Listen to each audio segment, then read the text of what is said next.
오늘 아론의 지팡이에 싹이 나는 기적을 하나님이 일으키신 내용입니다. 이 사건 앞에는 뭐가 있었죠?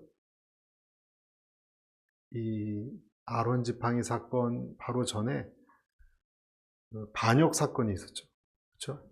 고라 일당이라고 하는 고라, 아비람, 다단 이 사람들이 모세의 지도력에 대항을 해서 크게 혼난 사건이 나옵니다. 250명이나 땅속에 들어갔어요. 여러분 생각해 보세요. 끔찍한 일입니다. 가족들까지. 향불로 테스트를 했더니 하나님이 주동자들은 바로 삼키게 하셨고 나머지 250명도 하나님이 그 자리에서 멸망시켰습니다. 엄청난 일이 일어났습니다.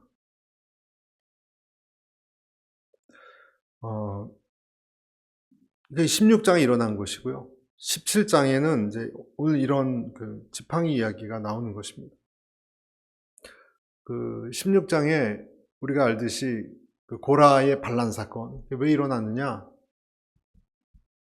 그럴 만한 이유도 있어요. 생각해보면. 모든 일에는 여러분, 그럴 만한 이유가 있어요. 인간적으로 보면. 여기서 우리가 생각할 것이 인간적으로 보면이에요. 하나님에게서 멀어지면 당연히 사람들은 인간적으로 생각하죠. 그리고 어떤 면에서는 타당합니다. 또 어느 면은. 그 일이 일어났던 거예요. 그런데 그것이 하나님의 신본주의와 부딪히면 이러한 충돌이 일어나고 끔찍한 일이 일어나요. 우리 인생도 마찬가지예요. 내가 인간적으로 아무리 옳아 보여도 하나님의 관점에서 생각하는 것을 잃어버리면 우린 이해도 하지 못하는 어려움을, 고통을 겪습니다. 오늘날에도 그렇게 될 수 있다는 것입니다. 그러니까 고라의 사건이 오늘 사건이에요. 사실 다 연결되는 거예요. 고라, 아비람, 다단의 이야기는 우리가 잘 좀 생각해 봐야 될 내용인데 고라가 요구했던 것은 제사장을 나도 하고 싶다는 거예요. 제사장을. 너무 좋아 보였다는 거예요. 그러니까 여러분 레위 지파 있잖아요. 레위 지파에서 하나님께서 어떤 가문마다 맡기신 일이 있어요. 고핫, 게르손, 므라리 이렇게 세 가지 종류의 가문 이름 여러분 들어보셨을 거예요. 고핫 계통의 사람들 중에 거기 이제 모세도 나오고 다 들어가는 거예요. 그리고 뭐 아론 이런 사람도 들어가는 거예요. 그리고 오늘 여기서 나온 고라라는 사람도 들어가는 거예요. 고핫이라는 사람의 손자가 고핫입니다.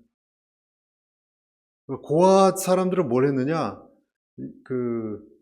성막에 있는 뭐 법궤라든지 또 금초대라든지 이런 굉장히 진귀한 물건들을 나르는 역할을 했어요.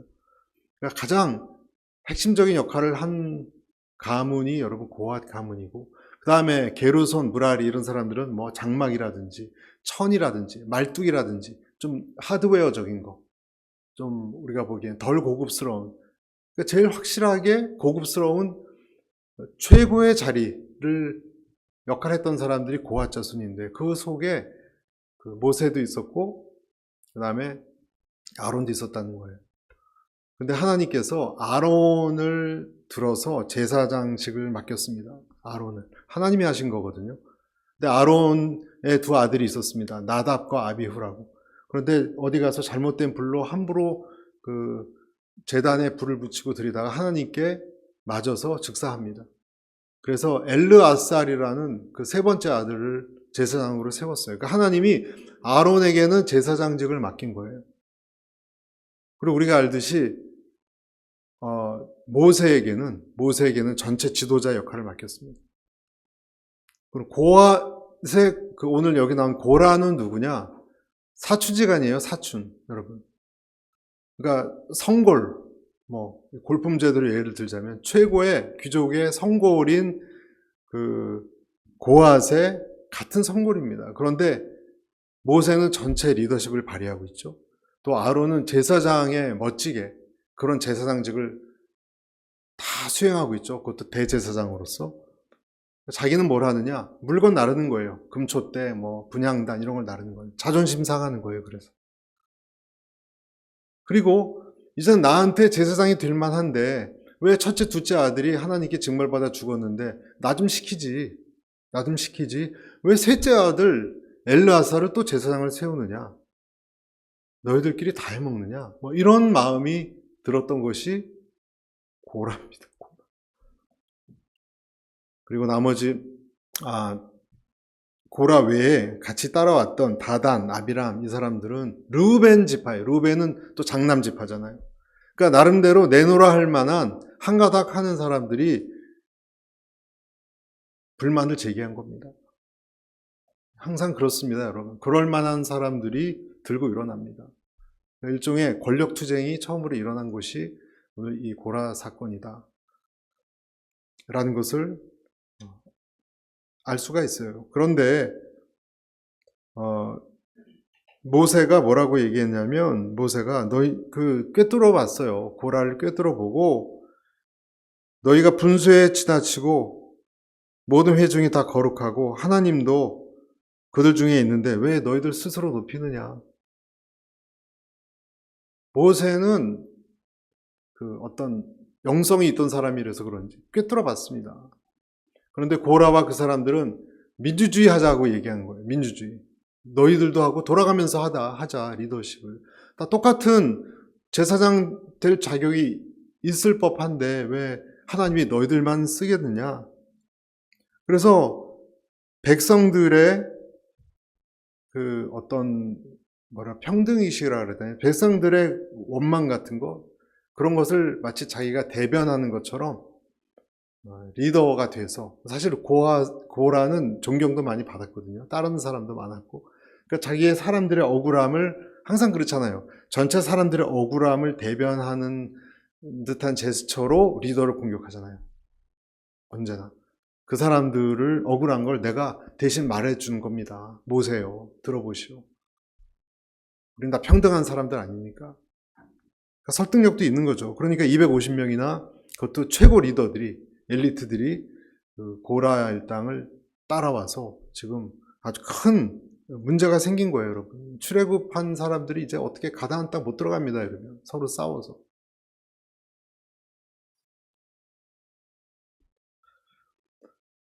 민수기에 보면요, 16장 13, 14절에, 근데 사실은 고라의, 모세가 다단과 아비람이 찾아왔을 때 이런 말을 해요. 내가 우리를 젖과 꿀이 흐르는 땅에서, 그러니까 고라 일당이 모세에게 한 말이 이거예요. 모세야, 너희가 우리를 젖과 꿀이 흐르는 땅에서 이끌어내어 광야에서 죽이려 함이 어찌 작은 일이기에 오히려 스스로 우리 위에 왕이 되려 하느냐? 여러분, 모세가 왕 되려고 그랬나요? 그 다음 절. 이뿐 아니라 네가 우리를 젖과 꿀이 흐르는 땅으로 인도하여 드리지도 아니하고 밭도 포도원도 우리에게 기업으로 주지 아니하니 내가 이 사람들의 눈을 빼려느냐? 눈을 뺀다는 표현은 속인다 뜻입니다. 우리는 올라가지 아니하겠노라. 우리를 속이느냐? 여러분, 모세가 여기까지 인도했습니까? 하나님이, 모세는 하란 대로 한 거예요, 그냥. 아론도 그렇고. 그리고 모세가 왜 왕이 되려고 그래요? 여러분 아시죠? 비판할 때 쓰는 용어가 사실은 자기가 되고 싶은 거예요. 스스로 왕이 되려고 하느냐? 그런 적 전혀 생각도 안 했거든요. 감히 무섭게 어떻게 하나님 앞에 자기가 왕이 돼요. 본인이 그러고 싶은 마음이 있으니까 이런 단어를 선택해서 쓴 겁니다, 여러분. 모세는 자기를 낮추려고 힘썼던 리더지, 모세는요, 혼나본 사람이에요, 여러분. 모세는 하나님 앞에 40년 동안. 그래서 하나님 앞에 절대 고개 못 듭니다. 모세는 압니다. 모세는 자기를 낮추려고 했었어요. 그래서 민수기 11장 29절에 이런 구절이 나와요. 모세가 그에게 이르되 내가 나를 두고 시기하느냐? 여호와께서 그의 영을 그의 모든 백성에게 주사 다 선지자가 되게 하시기를 원하노라. 다 하나님이 이 사람들 나하고 똑같은 선지자 되었으면 좋겠다. 혼자 높아지려고 했던 사람이 절대 아니에요. 모세가 한 말이거든요, 이것이. 그러니까 모세는 안 거예요. 자기는 그런 게 아닌데, 여러분, 본인이 잘못한 게 없다면 자기를 공격하는 사람의 흑심이 다 보이잖아요. 찔리는 것이 아니라. 그래서 네가 자리를 탐하고 있구나. 그런 것을 꿰뚫어 봤다는 것입니다. 그러니까 이제 우리가 고라의 이 반역을 생각할 때 뭘 떠올려야 되냐면요. 왜 고라가 이렇게 반역을 해서 그런 끔찍한 죽임을 당하고 가족까지, 그리고 따르던 사람도 250명 죽고 그렇게 됐을까? 여러분, 원인이 뭘까요? 고라가 그렇게 된 이유는 자존심입니다. 자존심. 시기심, 자존심. 여러분, 시기심, 자존심은 정말 견디기 힘든 거예요. 우리가 쉽게 얘기하지만 너무 힘들어요, 여러분. 여러분, 시기심을 견뎌내십니까? 사촌이 좀 잘 돼도 여러분 솔직히 배 안 아픕니까? 형제가 잘 돼도 어떨 땐 배가 아파요. 형제가 잘 돼도. 저희 누나가 있는데 저희 누나가 너무 잘 나갔어요. 너무 잘 나가요. 그러니까 제가 남동생인데도 1살 차인데도 너무 잘 나가니까 화가 나는 거예요. 화가. 목사인데도 어떨 때는 제가 힘들 때 물질적으로고 뭐고 사회적 지위로 딱 비교가 되잖아요, 여러분. 사회 나가면. 그러니까 참 멀었다 이런 생각했고, 제가 옛날 회사 다녔을 때 저희 부서에 그 백영모라는 이 자매가 들어왔어요. 자매가 들어와서 일을 하는데 잘하는 거예요. 일을 잘하는 거예요. 처음엔 제가 이렇게 가르쳐주고 그랬는데 이분이 우리 이사님한테 저보다 더 인정을 받는 거예요. 영어도 더 잘해요. 문서를 쓰는데 기가 막히게 써요. 회사 다니기 싫더라고요, 그냥. 때려치고 싶더라고요, 진짜. 아니, 나보다 늦게 들어온 사람이 내가 가르쳐 줬는데, 이사님이 더 사람들 앞에 칭찬하고 그러니까, 제가 감정 컨트롤 하느라고 못 견디는 거예요, 제가.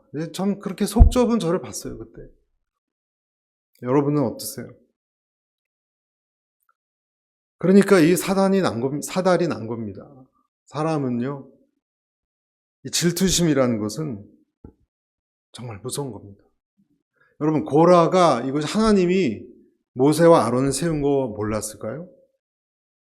이 정도 리더가 된 사람이면 똑똑한 사람이에요, 여러분. 정말 몰랐을 거예요. 알았어요. 하나님 무서운 거 몰랐을까요? 알았어요. 그런데도 못 견디는 거예요. 알면서도 못 견디는 거예요, 여러분.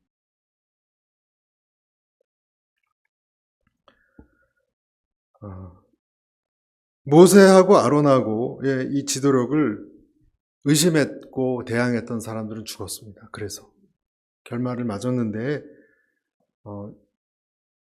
사람들은요, 그런 고라 일당에게 영향받은 사람들의 가진 불만은 그 사람들이 일부 죽었다고 다 꺼지는 것도 아니에요, 금방. 그래서 오늘 이런 일이 일어난 겁니다. 여기 또 그런 말을 하잖아요, 여러분. 너희가 고라와 추정했던 사람들이 하나님이 땅을 갈라지게 해서 여러분, 그 사람들을 음부에 떨어지게 하는 끔찍한 일이 눈으로 모든 사람들이 보는 데서 그리 일어났거든요. 하나님이 하신 거예요, 여러분. 그렇죠? 그냥 천벌을 받은 거예요, 그러니까. 그런데도 또 뭐라 그러냐면 너희가 죽였다 그래요, 너희가 죽였다고, 너희가 여호와의 백성을 죽였도다. 그래서 모세와 아론을 또 치려고 합니다. 살아남은 사람들 중에. 안 변합니다, 여러분, 사람들은. 그래서 하나님이 뭘 하셨냐면 전염병을 돌게 해서 이번 도저히 안 되겠다. 이 사람들. 전염병을 돌게 해서 다 치려고 했어요. 근데 그것을 가로막고 14,700명만 살았죠, 여러분. 최근 큐티브. 그 사람 향로를 가져다가 가로막아서 14,700명만 죽고 원래 이게 몇십만 명 죽을 수 있었어요. 하나님이 이 모세 아론이 그만하시라고 막 간절히 기도하고 속죄의 향로를 뿌려서 오늘 아침 큐티죠, 그게. 살았습니다, 여러분. 거기까지입니다. 그리고서 하도 제사장직을 탐하니까 오늘 하나님이 도저히 안 되겠다. 내가 증거를 보여주겠다. 그래서 다 12지파 오라 그런 다음에 한 지파마다 이름을 쓰게 하고 누구 지팡이에서 싹나는 사람 지팡이가 하나님이 택한 제사장이라는 걸 확실하게 사람들에게 그 컨펌하기 위해서 오늘 그 아론의 지팡이 테스트를 한 겁니다. 테스트를 한 거예요. 아론이 내가 세운 제사장이다라는 얘기를 하기 위해서. 12개의 지팡이를 취하고 그 지팡이 위에 각 지도자 이름을 쓰게 한 다음에 지팡이를 언약궤 앞에 두게 하고 하나님이 그 하루밖에 안 걸렸어요. 이튿날 뭐가 나게 했어요? 뭐가 났죠? 싹이 나고 그 다음에 꽃이 나고 열매까지 나왔습니다. 초자연적인 일입니다. 싹, 꽃, 열매까지. 순이 나고 꽃이 피어 살구 열매가 맺혔다라고 되어 있죠, 여러분. 8절 보십시오. 8절. 이튿날 모세가 증거의 장막에 들어가 본즉 레위 집을 위하여 낸 아론의 지팡이에 움이 돋았고요. 순이 나고 꽃이 피어서 살구 열매가 맺었다. 여러분, 싹 나는 것도 하루 만에 안 되는데 꽃이 나는 것도 몇 달 걸리는데 열매 맺는 거는 더 걸리던데 24시간 만에 이렇게 됐어요. 이것은 하나님이 하신 것이 아니라고 말할 사람은 아무도 없습니다. 확실한 거죠, 여러분.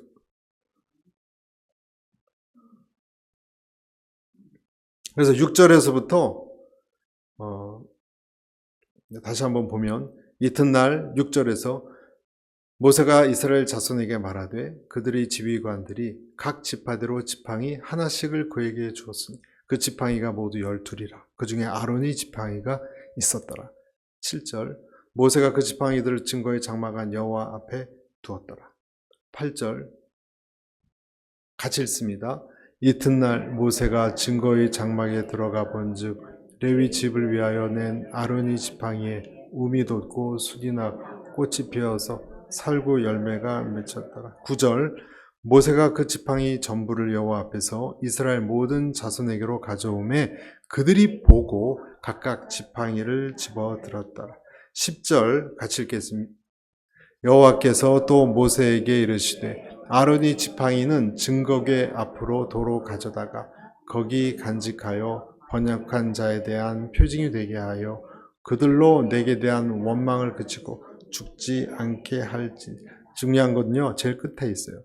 그들로 내게 대한 원망을 그치고 죽지 않게 할지니라.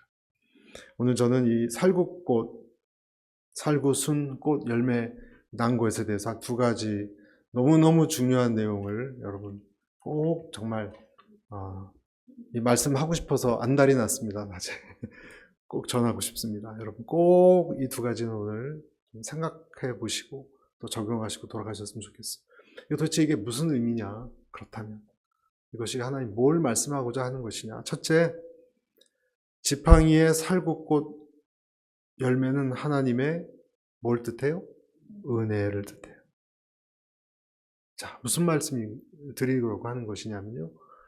여기에 하나님의 마음이 담겨 있어요.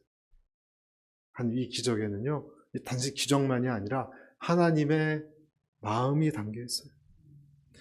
끝에 그렇게 제가 읽었잖아요. 그들로 내게 대한 원망을 그치고 죽지 않게 할지라. 여러분, 심판하는 지팡이는요, 죽게 할 수는 있어요. 그렇죠? 그렇지만 쌍난 지팡이는 원망을 제거할 수 있습니다. 좀 다릅니다, 여러분. 좀 다릅니다. 아론의 지팡이에 그 쌍난 것은요, 하나님의 은혜의 어떤 표현이에요. 단칼에 이번엔 죽이시는 것이 아니라. 그러니까 말라빠진 막대기에는 여러분 어떤 능력도 없습니다. 그렇죠? 이스라엘하고 똑같아요, 모습이.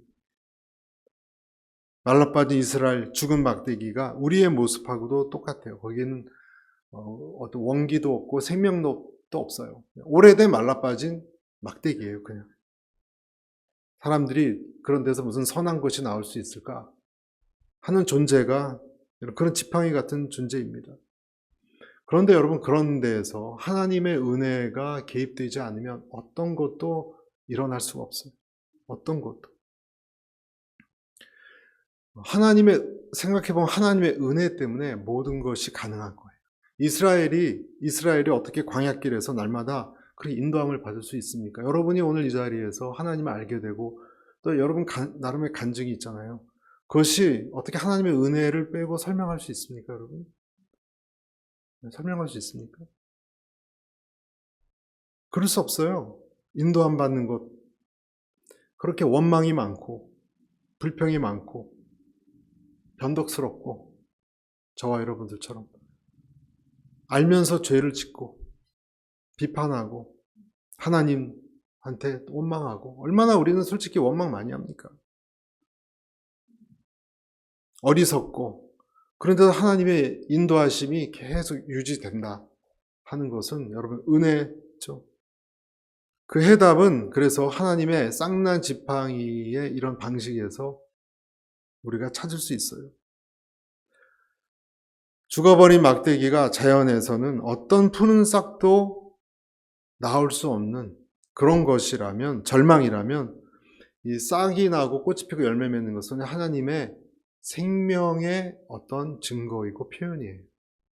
여러분 믿습니까? 이 신비로운 역할을 하는 사람, 이 역할을 하는 사람이 사실 누구냐면요, 제사장이에요. 이 신비로운 제사장이란 역할은요, 되게 신비한 거예요, 여러분.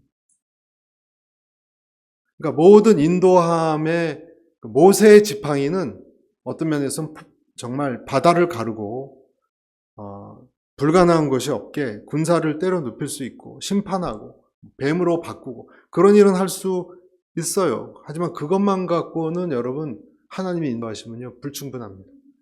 그거로만 하나님이 무서워서 뭘 안 하는 것, 그것만 갖고 우리 신앙생활은 될 수 없어요. 반드시 뭐가 있어야 되냐면요, 제사장의 기능, 제사장의 역할 같은 것이 있어야 되는 거예요. 그러니까 능력, 어떤 권위, 그런 것만 갖고는 효과가 많이 없다는 것입니다. 제사장의 역할, 그것이 있어야 되는데요. 생각해 보세요, 여러분. 제사장의 역할이 뭐예요?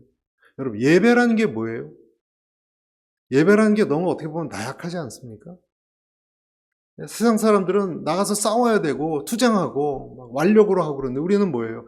주님께 와서 흐느끼면서 울고 하나님 찬양하고 예배하는 이런 행위가 여러분 너무너무 나약하고 어떻게 보면 비겁해 보이고 도피하는 것 같고, 그렇게 느껴지신 적은 없나요, 여러분?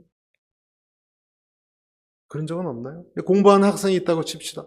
단어를 하나라도 외워야 되고, 또 회사 다니는 사람이라면 직장에서 성질 나쁜 사람들하고 부딪히고 싸우고 자기의 어떤 권리를 쟁취해내야 되고, 말싸움도 이겨야 되고, 똑똑한 척 해야 되고, 여러분 이 세상 그렇게 악귀다툼으로 싸워서 하나라도 내가 남을 끌어내리고 이런 논리 아니에요, 여러분. 이 세상은 안 그러면 밀리고 지고 패배해가고.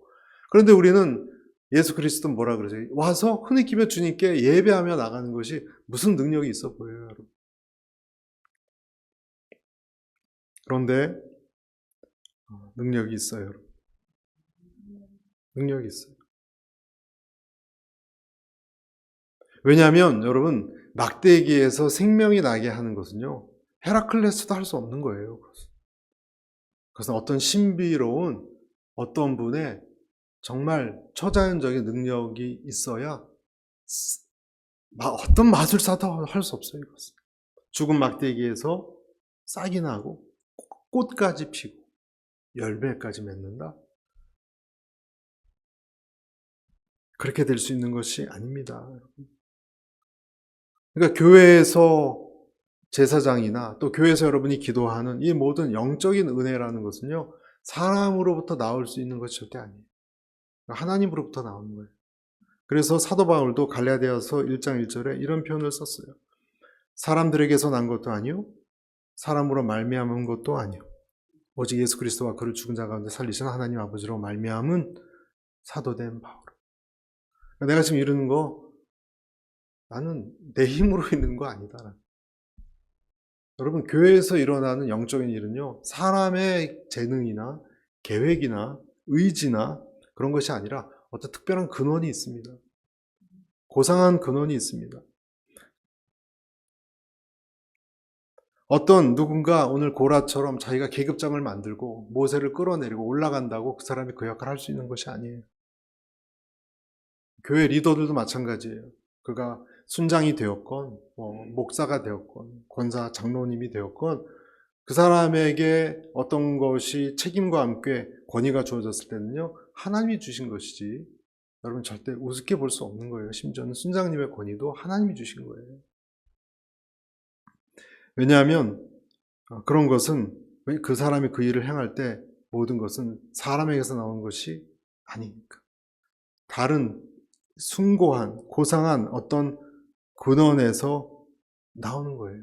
그래서 여러분 우리가 물어야 될 질문은 이런 겁니다. 사람들이 당신 자격이 있어? 이렇게 물어볼 때, 당신 정말 자격이 있어? 할 때 우리가 내세울 수 있는 거는 내가 뭐다 그런 것, 직분이 어떻고 얼마나 오래 다녔고 성경을 얼마나 읽고, 그게 아니고 뭐가 되어야 될까요?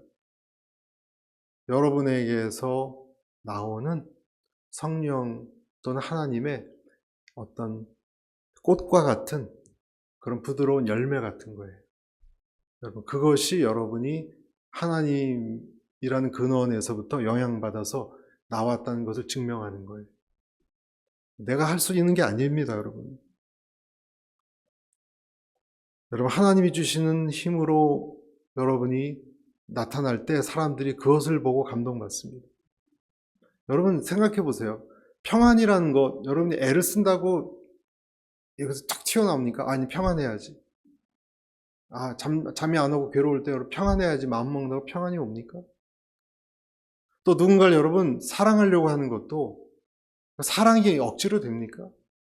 그 사람에 대해서 미운 마음 들고 냉랭해질 수 있는데 애틋한 사랑이 싹트는 것도요, 하나님이 하셔야 돼요. 그 사랑이 싹트는 거가 있으면요, 그냥 예뻐 보이는데 어떻게 해요? 만들어낼 수 있습니까, 여러분? 그럼 다 하나님의 근원에서부터, 은혜에서부터 이것이 나올 때, 이것이 하나님으로부터 나온 것이구나. 그래서 사역이나 그리스도인됨은 말과 혀나 행함과 진실함, 그런 모든 것도 억지로 되는 것이 아니라 화평, 사랑, 기쁨도 하나님으로부터 근원이 나와야 오늘 여기 아론의 지팡이에 싹과 꽃과 열매가 나오듯이 나온다라는 것을 여러분 기억하시길 바랍니다. 그리고 나를 세울 때도, 여러분 어떤 사람을 세웠을 때도 그 사람 스스로 하나님의 일은 세워질 수 없어요. 하나님이 세우셔야 돼요. 하나님이 세워야 세워질 수 있습니다. 자기가 그것을 무시하고 자기가 스스로 고라의 죄가 거기 있었죠. 자기가 억지로 만들려고 하면요, 반드시 부작용이 나타나는 것입니다. 그러면 자기가 그렇게 했기 때문에 다른 사람도 사람이 세웠다라고 착각해서 끌어내리려고 하고 교만해지려고 하는 일이 생긴다는 것입니다. 여러분, 하나님이 여러분을 세울 때까지, 그래서 오늘 여러분 아론이, 모세가 막 소리치고 그러지 않았죠. 하나님이 세운 권위는 하나님께 맡기고 그 사람이 남이 뭐라 그러면요, 그냥 견디세요. 견디시고 때를 기다리면 하나님이 나에게서 성령의 어떤 싹을 보여주시는 것을 여러분 믿으시길 바랍니다. 우리는 역할이 다를 뿐이지 누가 높고 낮고가 없습니다. 베드로전서 2장 9절에 그러나 너희는 택하신 족속이요 왕 같은 제사장들이요 그랬잖아요. 이제는요 다 제사장이에요, 여러분. 우리 모두. 요한계시록 1장 5절에도 6절에도 나라와 제사장으로, 우리를 나라와 제사장으로 삼으신, 이런 표현이 또 나오거든요. 지금은 계급 그런 게 없이 하나님이 역할을 다르게 해서 사용하실 뿐인 것입니다. 가장 강한 사랑, 강한 역사는 어떤 것이냐? 그 사람에게서 부드러운 예수님의 성품이 돋아날 때. 여러분, 그걸 누가 하나님이 하신 것이 아니라고 부인할 수가 있겠습니까? 하나님의 증거를, 열매가 나타나기 위해서 늘 우리가 주님께 나아갈 수 있게 되기를 바랍니다. 두 번째, 이것도 중요한데요. 지팡이의 싹과 꽃과 열매는 뭐라고요? 예수 그리스도의 부활을 의미합니다. 이사야서에 보면, 이사야서 11장 1절에 보면 이렇게 말씀이 있습니다. 이새의 줄기에서 한 싹이 나며, 이새는 누구냐면요, 다윗의 아버지 이름이거든요. 근데 여기서 이새의 줄기에는 이제 다윗 가문 뜻하고요. 한 싹이 나며 그 뿌리에서 한 가지가 나서 결실할 것이요. 한 싹이 누굴 의미하죠? 예수님. 예수님을 뜻합니다. 그리고 또 스가랴서 6장 12절에도 이런 말씀이 있어요. 말하 이르기를 만군의 여호와께서 이같이 말씀하시되 보라 싹이라 이름하는 사람이 자기 곳에서 돋아나서 여호와의 전을 건축하려. 싹이라 이름하는 사람 누구죠? 예수님. 그 사람이 정말 연약한 싹같이 일어난 사람이 여호와의 전을, 큰 나라를 건축한다라는 의미입니다. 또는 순이라고도 얘기하고, 하나님이 이렇게 피어나게 하는. 그래서 우리 오늘의 교회도 그 소그룹 모임을 순이라 그러죠. 하나님이 이렇게 피운 꽃봉오리 같은 그런 새싹 같은 의미가 들어가 있습니다. 또는 브랜치, 라드 이렇게 표현을 하는데요. 다 예수님을 뜻하는 거예요. 그러니까 다른 지팡이에서는 싹이 안 났습니다. 어디서만 났어요? 아론이 지팡이에서만 싹이 났다. 이걸 어떻게 우리가 해석해야 됩니까? 여러분, 아론이 하나님이 세운 지팡이에서만 싹이 났다. 예수님만이, 여러분, 예수님이란 대제사장, 예수님에게서만이 부활의 능력이 나타나는 것이지, 다른 비슷해 보이는 어떤 곳에서도 그러한 능력이 나타날 수 있는 것이 아닙니다.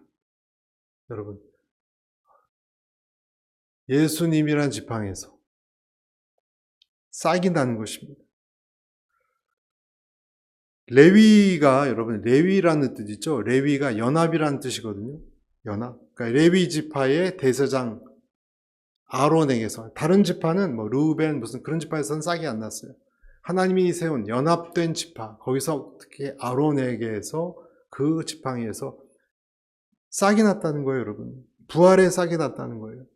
여러분, 우리가 절대 잊지 말아야 될 것은요, 이 세상에 다른 어떤 지팡이처럼 보이는 것이 많고 우리를 오라는 데가 많아 보인다 할지라도 거기서는 절대 싹이 나지 않습니다.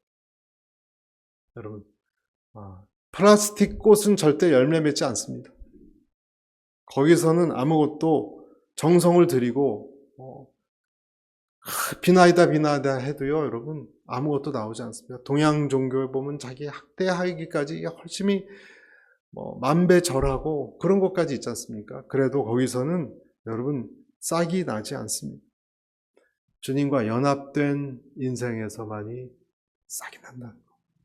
여러분, 예수님과 연합된 사람에게서 싹이 납니다. 그래서 로마서 6장 3절에 무릇 그리스도 예수와 합하여 세례를 받은 우리는 그의 죽으심과 합하여 세례를 받은 줄을 알지 못하느냐.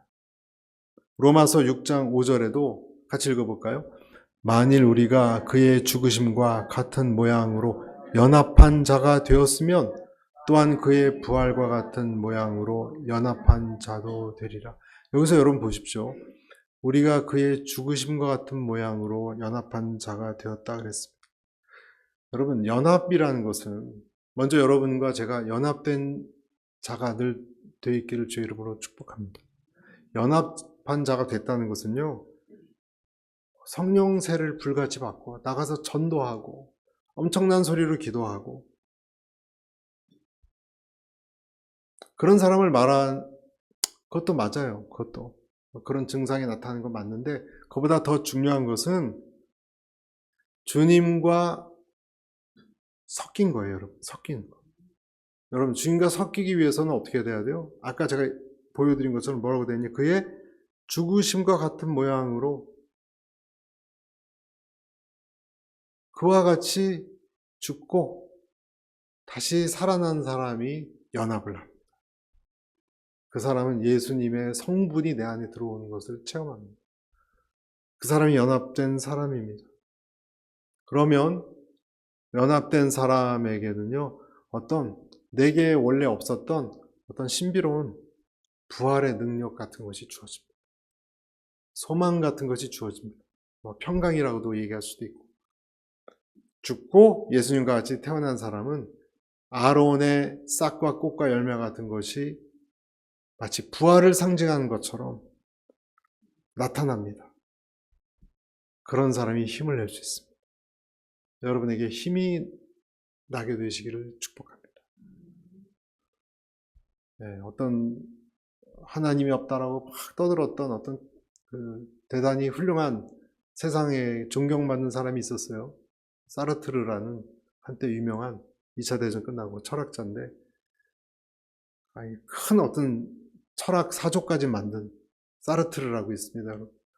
그 사람이 죽음이 가까이 오니까 발악을 하고 무섭다 그러고, 왜냐 그 사람에게는요 하나님이 없으니까 죽음은 흘리게 되고 끝나는 거예요. 다 얼마나 무서워요. 그래서 자기 병이 뭔지도 물어보지도 않았대요. 무서워서. 그렇게 그전엔 대단하게 고개 들고 하나님을 무시하고 그랬던 사람이 막상 자기 차례가 오니까 그냥 사신나무 떨기 떨듯이 떨면서 그렇게 보는 사람의 인상을 찌푸릴 정도로 저 사람이 그런 사람이었나 옛날에. 그 사람이 사르트르입니다. 그 유명한. 주님과 연합된 것을 모르는 사람은요 그런 거에서 벗어날 수 없습니다. 아론의 지팡이와 같이 주님과 연합된 사람에게 있는 특별한, 우리에게 있는 생명의 어떤 징조 같은 싹, 꽃, 열매, 그런 것이 내 마음에 여러분 늘 깃들고 살아갈 수 있게 되길 축복합니다. 제일 좋은 증상 중에 하나가 사랑이에요. 여러분.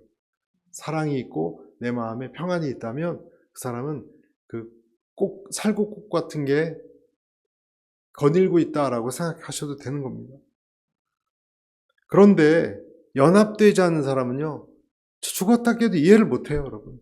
또 반발하고 반항하고 눈앞에 버섯이 죽어갔는데도 또 픽대 세우고 그렇게 되는 것이죠. 그래서 12절에 보면 뭐라고 나옵니까? 12절 13절 보십시오. 이스라엘 자손이 모세에게 말하여 이르되 보소서 우리는 죽게 되었나이다. 망하게 되었나이다. 다 망하게 되었나이다. 13절 가까이 나아가는 자 곧 여호와의 성막에 가까이 나아가는 자마다 다 죽사하니 우리가 다 망하여야 하리까. 또 되들어요. 여러분. 지금 살굽고 나온 걸 봤는데 지금 하나님이 아론이라고 확실히 지금 보여줬는데도 연합되지 않은 사람들은 하나님의 이런 일을 이해하지도 못합니다. 이해하지는 못합니다. 물러서야 할 자리에 물러서지 않고 나아가야 할 자리에도 나아가지 않습니다. 불평하고 고집 피우고 다 죽게 됐으니 이제 어떻게 할 거냐고 또 나아가고 있습니다. 얼마나 다릅니까, 여러분? 그래서 오늘 말씀을 마치겠는데요. 두 가지 말씀드렸습니다. 이렇게 여러 가지를 하면서 하나님이 마지막으로 보이신 것이 아론의 쌍난 지팡이다. 여러분, 우리에게 있는 은혜와 하나님이 주신 신비로운 근원에서 오는 것은 누구도 막을 수 없고 그것을 위해서 사실은 우리는 겸허히 기도해야 됩니다. 그런 것이 나에게 나타나도록. 죽은 막대기 같은 내가. 그때 우리는 불평을 그만하고 아까 그랬잖아요. 여러분 그들이 원망하는 말을 내 앞에서 그치고 하나님께 나아갈 수 있습니다. 살구꽃을 볼 때예요. 여러분. 그때는 정말 그렇게 될 수 있습니다. 그리고 두 번째 이것이 부활의 능력입니다. 부활의 능력은 여러분 연합한 사람에게만 있습니다. 교회를 오래 다닌 게 중요한 게 아니고요. 여러분이 예수님 앞에 죽고 예수님과 생각이 섞이고 그를 내가 초청해서 연합될 때 여러분에게 이러한 부활의 능력이 꽃과 열매가 피어나는 그런 단계로 나아갈 수 있는 것을 여러분 믿으시기를 축복합니다. 같이 기도하겠습니다.